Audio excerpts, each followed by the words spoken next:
Hello, today I'm in deciduous woodland not far from my home in Hexham, Northumberland, and I'm going to talk about this camera here.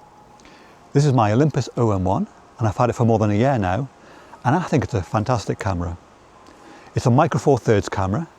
Now I have used lots of cameras in the past, full frame and APS-C from the likes of Canon, Nikon and Sony, but this is the one I've stuck with for a while now, and I think it's great.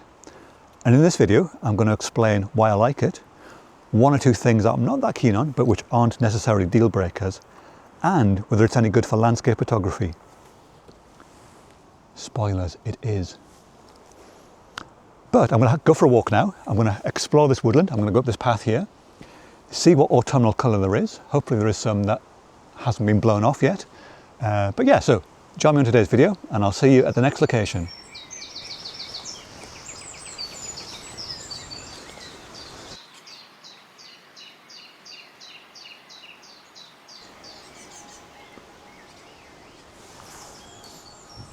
Isn't a tree fantastic? Here's a fun fact for you. The larch is the only coniferous tree that changes colour in the autumn. Every other coniferous tree obviously just stays evergreen, but this one has changed to a wonderful sort of, well, orangey green now. And I've been mainly shooting sort of details here, the pine cones and some of these needles. And I've been using the continuous focusing on my OM-1. Now typically I don't use that often with landscape photography because generally the landscape stays still. But in this case, because these branches are sort of bobbing up and down in the breeze and I wanted to shoot details, the continuous focus tracking enabled me to keep the subject in focus even as the branches were moving sort of backwards and forwards. One thing I really like about this camera is that the focusing system is very comprehensive.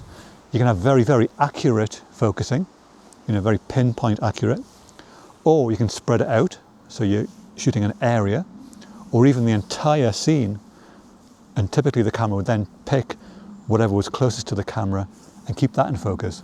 But in this case, I've been using the pinpoint focusing, and that's worked very, very well. So, if that's worked, I'll put something on screen after this, and I'll continue walking. There's some really nice light happening now, so I might get some interesting backlit leaves. Yeah, carry on up the path, and I'll see you in a couple of minutes.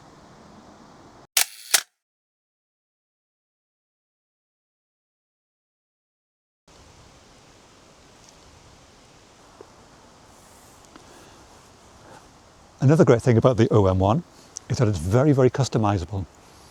So for instance, you can change the function of some of the buttons to suit so that when pressed, it activates a particular mode.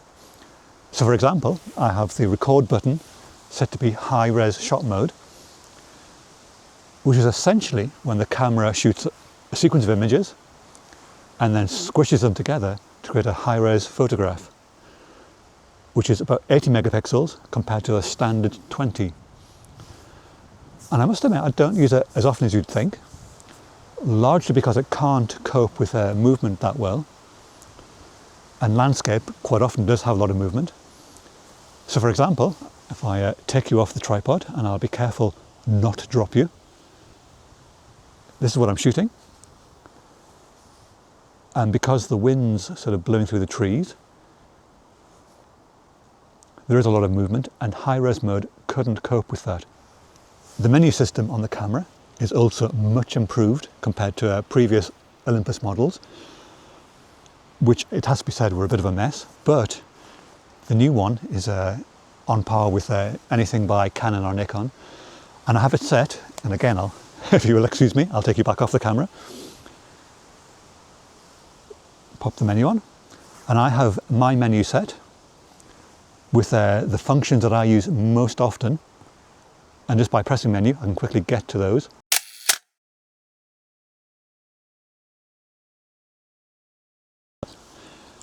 In terms of the body, a lot of people have complained that this is quite a chunky, weighty camera for a micro four thirds camera, which, yeah, it probably is. But for me personally, I think it's great. The The grip is nice and substantial, so it fits my hand nice and neatly. It never feels like it's going to fall out. The body is weather sealed, which is perfect for landscape photography. This camera has been out in numerous rain showers and it's never missed a beat, which the same can't be said for me, it must be said. And the viewfinder is excellent. It's a very sharp monitor. Can't remember the exact specifications, but it's at least 5 megapixels, which is nice and sharp. I have no problem focusing manually with this viewfinder, and I use focus peaking as well, which does help. Yeah, I think it's just the right size, and I never feel tired at the end of the day having used it handheld, which is a testament to how well the body has been designed. Right, so next I'm going to put up some images that I've shot over the past 12 months for a bit of a change. There might even be some nice music, you never know. And I'm going to go and have a look for another location while you're watching that. So I'll see you in a few minutes.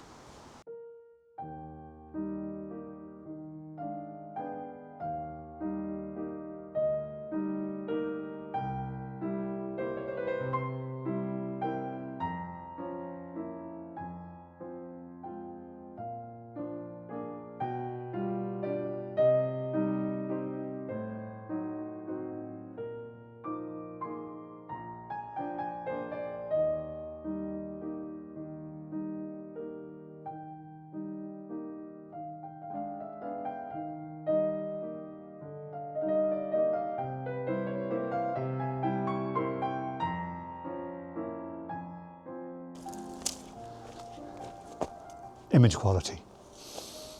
It's excellent. Okay, so the camera doesn't have a particularly high resolution sensor. You know, it's 20 megapixels, so it's not huge these days. But it's more than enough for 90% of what I shoot. And there's always the high-res shot mode if need be.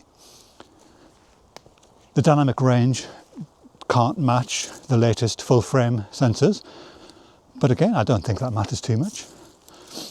It has an HDR mode, which allows me to shoot in sort of really bright, contrasty situations. And I've been using my ND grads a lot more recently. I had stopped using them when I was using a full frame camera, and I really enjoy that process. I like the using an ND grad. You know, something really fun about them. It reminds me a bit of shooting with a film camera, and that's, in some respects, that's no bad thing. So no, I have no problems whatsoever with the image quality, and I hope that the slideshow I had on a few seconds ago is proof enough that you can get more than adequate results out of this camera.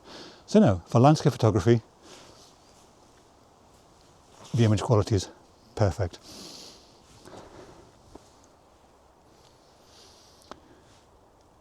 Do you like my man of action pose? Yeah, perhaps not. So, what don't I like about the OM-1? Well, surprisingly little. The battery life is adequate, though I do find myself over a day's shooting changing to another battery. So I always keep at least 2 spares in the rucksack, just in case, particularly in winter, when the cold can deplete the batteries more quickly. But that said, that's not uncommon for mirrorless cameras, because they are very, very heavily dependent on battery life. So I don't think it's particularly a trait of the OM-1 that is bad. I don't think video quality is that great on this camera, but I'm not a videographer, so I don't worry too much about that. In terms of Micro Four Thirds, Panasonic are the people to look at. Otherwise, I think this is a great all-rounder. I have no hesitation in recommending it for landscapes or for any other photographic genre that you can mention. And I certainly have no intention of replacing it in the near future, other than perhaps looking at an OM-1 Mark II, which has 1 or 2 nice features that this camera doesn't have, such as a built-in ND grad, which could be quite interesting. But yeah, no, I really like this camera and I'm very enthusiastic about it. Now, the sun has set long ago. It's getting dark. I'm in woodland. I don't have a torch. So I'm going to find my way home now before it gets too dark and too spooky. It's the day after Halloween, so yeah, who knows what's abroad. So if you've enjoyed this video, please do share, like and subscribe. Join me next week for another video where I'm going to be exploring another corner of Northumberland. So I hope to see you then. But for the moment, goodbye. I thought I'd finished for the day, but no. I found this scene. I'll show you on the back of the camera here. And then looking down towards this path. What I really liked about it was you had this natural archway created by the trees, which are obviously at their autumnal best. Because it's so dim and dark, I mean the sun set 20 minutes ago possibly, I'm going to get a long exposure, so it's going to be about 30 seconds by the looks of it. And I'm hoping that's going to sort of blur the leaves, because they're blowing in the wind still. And that should give a really nice sort of colour wash to the image. A nice contrast to the solid trunks at the back of the scene. And because it is after sunset, we're in the blue hour now, it's very cold blue light, so I'm going to use a cloudy white balance setting, just add some warmth to the image, which I can do later of course, but I'm going to do it in camera now. So I'm going to take the shot, and if that works, I'll put it on screen after this, and this definitely is goodbye. So I'll see you next time. Goodbye.